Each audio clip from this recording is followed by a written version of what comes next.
शिवसेनेचे आमदार अनिल बाबर यांचं निधन झालं। वयाच्या 74व्या वर्षी त्यांनी अखेरचा श्वास घेतलाय। मुख्यमंत्र्यांचे विश्वासू अशी बाबर यांची ओळख। शिवसेनेचे आमदार अनिल बाबर यांचं निधन झालंय।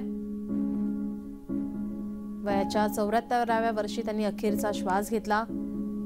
शिंदे गटाचे खानापूर आटपाडी विधानसभा मतदारसंघाचे आमदार अनिल बाबर यांचं निधन झालं आहे।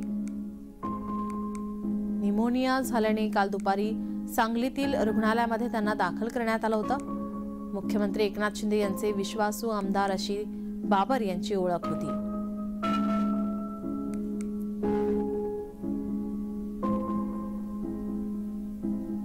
या ठिकाणी त्यांच्या पार्थिवाच्या दर्शनासाठी अनेक समर्थक या ठिकाणी जमलेले आपण पाहतोय।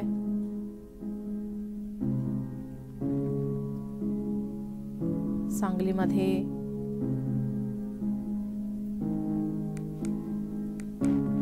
अतिशय धक्कादायक आणि दुःखद घटना आहे। आमचे ज्येष्ठ सहकारी आमदार अनिल बाबर यांचं पहाटे निधन झालं। आजच मी त्यांच्या मुलाशी बोललो, ICUमध्ये होते आणि आज त्यांना लीलावती मुंबईमध्ये शिफ्ट करण्याचा निर्णय झाला होता, परंतु दुर्दैवाने सकाळीच त्यांचं दुःखद निधन झालं। एक विश्वासू आणि प्रामाणिक सहकारी आणि ज्येष्ठ सहकारी आम्ही गमावला।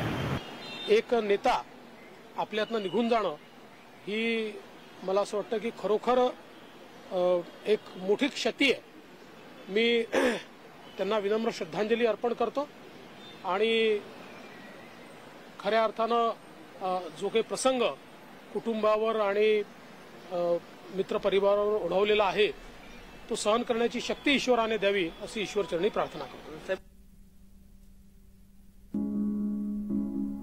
आपण पाहतोय शिवसेनेचे आमदार अनिल बाबर यांचं निधन झालं। त्यांची अंत्ययात्रा यावेळी काढण्यात येते। मोठ्या संख्येने त्यांचे समर्थक शिवसैनिक या ठिकाणी उपस्थित आहेत। आपले प्रतिनिधी दीपक चव्हाण आपल्यासोबत फोनलाईन वरून जोडलेले आहेत। दीपक, मोठ्या संख्येने या ठिकाणी आपण पाहतोय की शिवसैनिक असतील किंवा त्यांचे समर्थक असतील या ठिकाणी त्यांना अंतिम त्यांचं दर्शन घेण्यासाठी त्यांना त्यांच्या अंत्ययात्रेमध्ये या ठिकाणी सहभागी झालेले पाहायला मिळतात।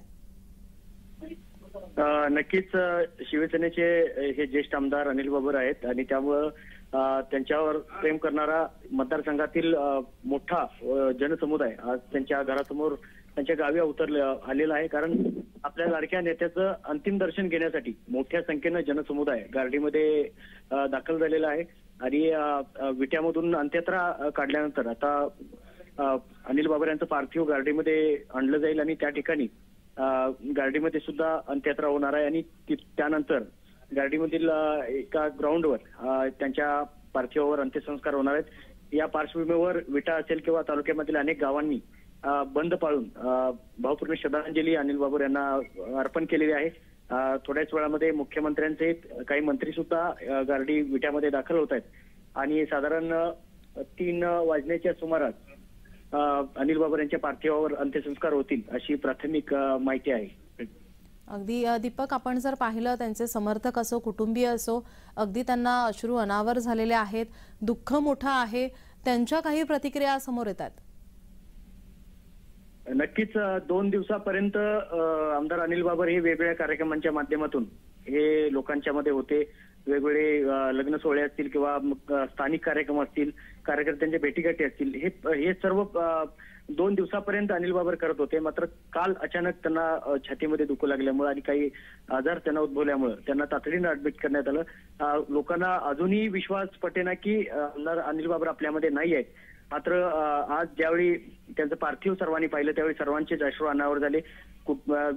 सर्वात महत्वाची बाब म्हणजे 1.5 वर्षापूर्वीच अनिल बाबर यांच्या पत्नीचंही निधन झालं होतं आणि त्यानंतर आता 1.5 वर्षानंतर अनिल बाबर यांचं निधन झालंय। त्यामुळे बाबर कुटुंबियावर हा दुसरा मोठा आघात या 2 वर्षामध्ये झालेला आहे।